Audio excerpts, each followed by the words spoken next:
யோவான் நற்செய்தி 6ஆம் அதிகாரம் 51ஆம் வசனத்தில் நம்மளுக்கு ஒரு வசனத்தை சொல்லுவார். என்ன சொல்வார்?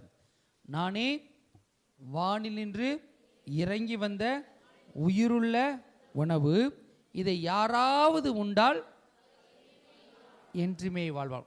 எப்படி அந்த பழத்தில் சதையும் இருக்கும் சாறு இருக்கும் இல்லையா? ஒரு பழம்னால என்ன இருக்கும்?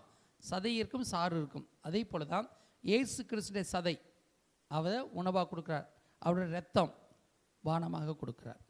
அப்போ அவருடைய உடலை நம்ம என்ன செய்யணும்? சாப்பிடணும். சாப்பிட்றதுனால நம்மளுக்கு என்ன உண்டாகும்? வாழ்வு உண்டாகும். அதில் இன்னும் தொடர்ந்து படிக்கிறப்ப சொல்வார், சரிங்களா, என் சதையை உண்டதுனால அவரை என்ன செய்வேன்? கடைசி நாளில் உயிர்த்தெழ செய்வேன். 54 என் சதையை உண்பதுனால உனக்கு என்ன உண்டு? உயிர்த்தெழ செய்வேன்.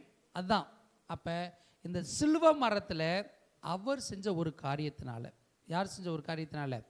இயேசு கிறிஸ்து செஞ்ச ஒரே ஒரு காரியம். என்ன காரியம்? தன்னைத்தானே முழுதுமாக ஒப்பு கொடுத்து கடவுளுடைய திட்டத்தின்படி சிலுவை சாவை ஏற்கும் அளவுக்கு என்ன செய்கிறாரு? ஆமாம், ஒப்பு கொடுக்குறார்.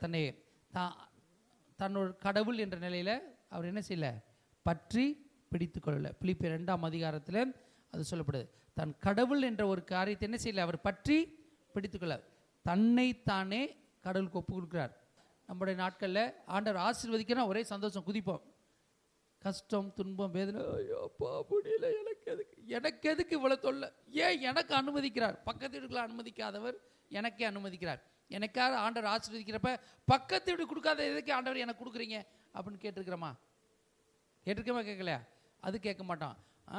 ஆசீர்வாதம் மாட்டான். கொடுங்க கொடுங்க கொடுங்க.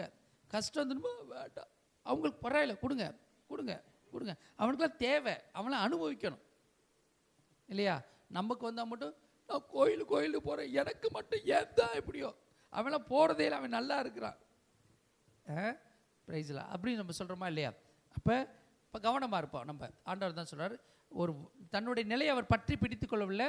கடவுளுக்கு என்ன செய்கிறாரு? தன்னையை அர்ப்பணிக்கிறார். அப்போ இந்த சிலுவையில் 3 காரியங்கள் நடக்குது. ஒன்று, நம்முடைய பாவத்துக்கு பரிகாரமே சிலுவை தான். எதுக்கு பரிகாரம்? அவர் சிந்திய இரத்தத்தினால. எபிரேயர் 10ஆம் அதிகாரம் 10ஆம் வசனம்.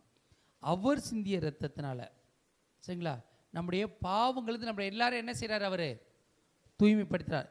எப்பேற்பட்ட பாவமாக இருந்தாலும் அவர் சிந்திய இரத்தத்தினால, ஒரே ஒரு முறையாக கல்வாரியில் இயேசு கிறிஸ்து சிந்திய இரத்தத்தினால நம்மளுக்கு என்ன உண்டாகுது? நம்ம ஒவ்வொருவரையும் தூயவராக்கிறார்.